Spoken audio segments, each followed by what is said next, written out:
En esta parte vamos a presentar a uno de los principales grupos de hongos fitopatógenos que son los Ascomycota, a los cuales vamos a llamar coloquialmente ascomicetes. Este es un grupo de fitopatógenos que están caracterizados porque las esporas de origen sexual se forman en una estructura que llamamos el asco y que acá está representada con una fotografía de microscopio electrónico de transmisión, donde se observa una célula dentro de la cual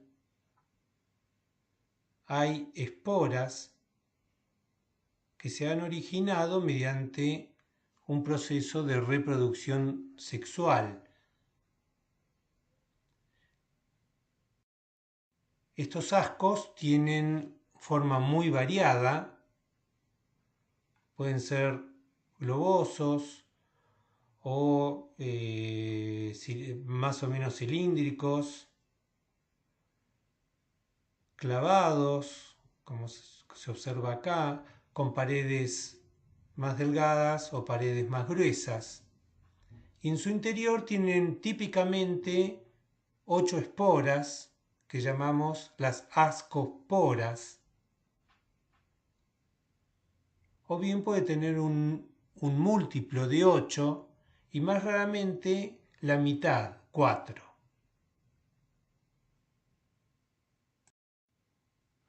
Este grupo de hongos fitopatógenos forma fructificaciones con hongos pequeños hasta un poco grandes.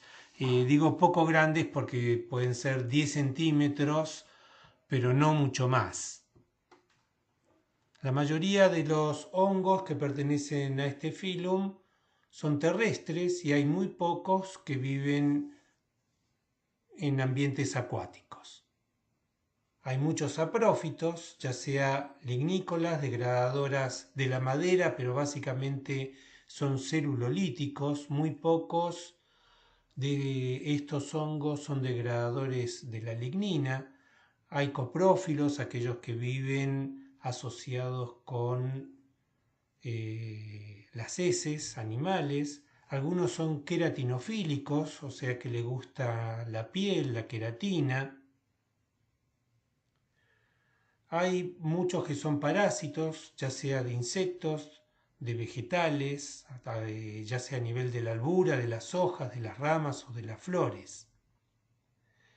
Y otros grupos son simbiontes, formadores de micorrizas, o se asocian con algas formando líquenes, o tienen relaciones simbióticas o mutualistas con insectos. En la patología forestal nos interesan porque son causantes de enfermedades, por ejemplo el torque en la lenga, o enfermedades de defoliación en los pinos.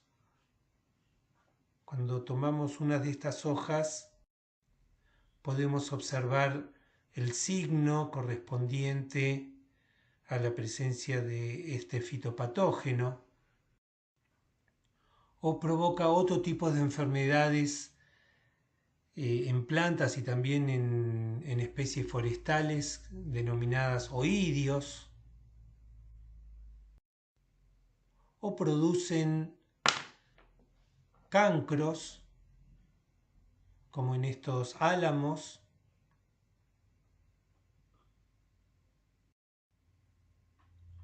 y se caracterizan como grupo taxonómico porque las hifas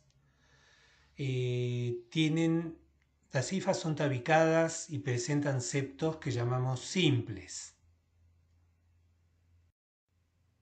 Estos septos simples, cuando los analizamos con el microscopio electrónico de transmisión y de barrido, muestran lo siguiente.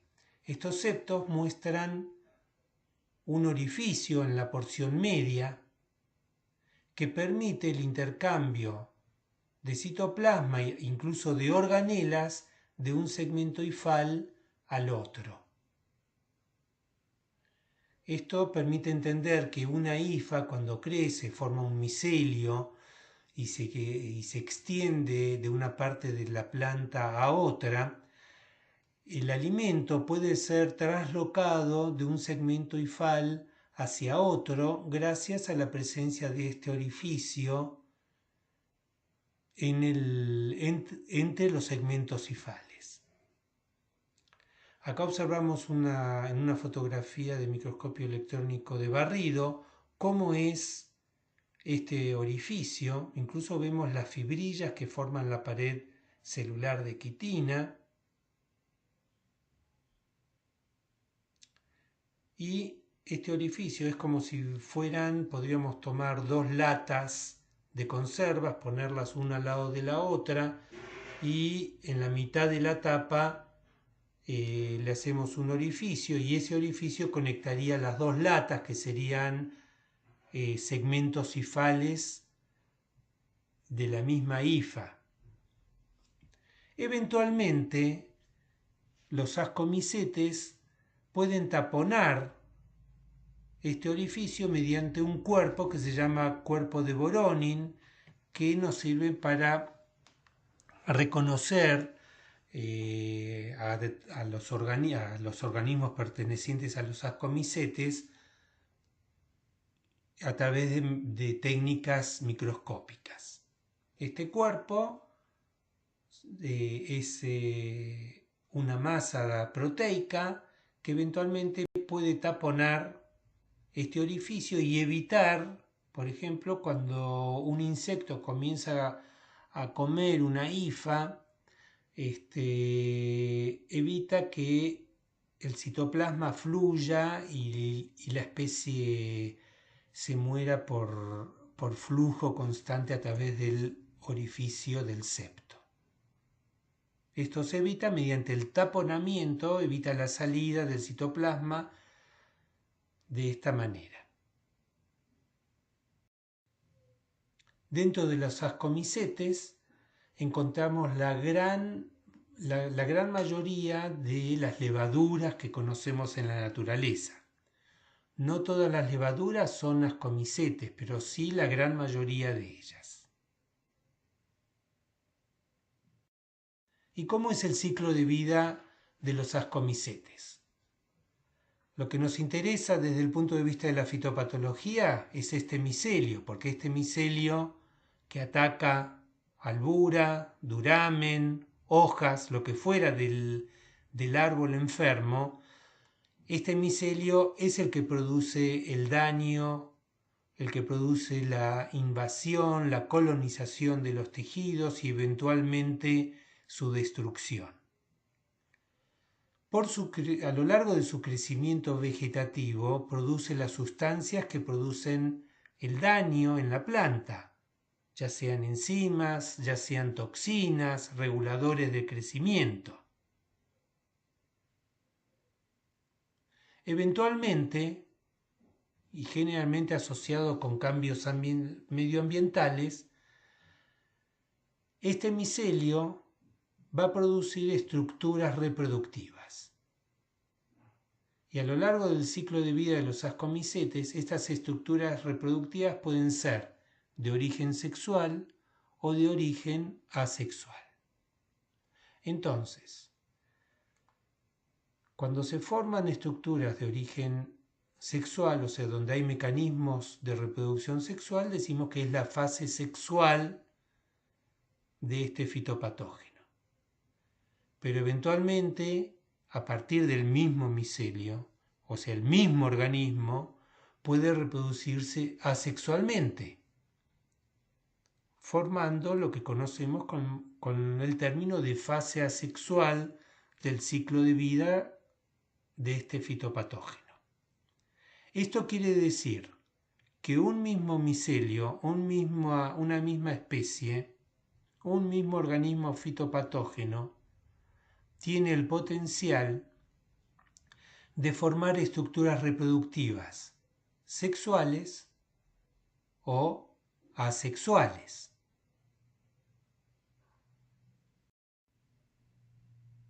Entonces nos encontramos con una situación en las cuales encontramos estructuras que vamos a llamar en forma primitiva o primigenia fructificaciones.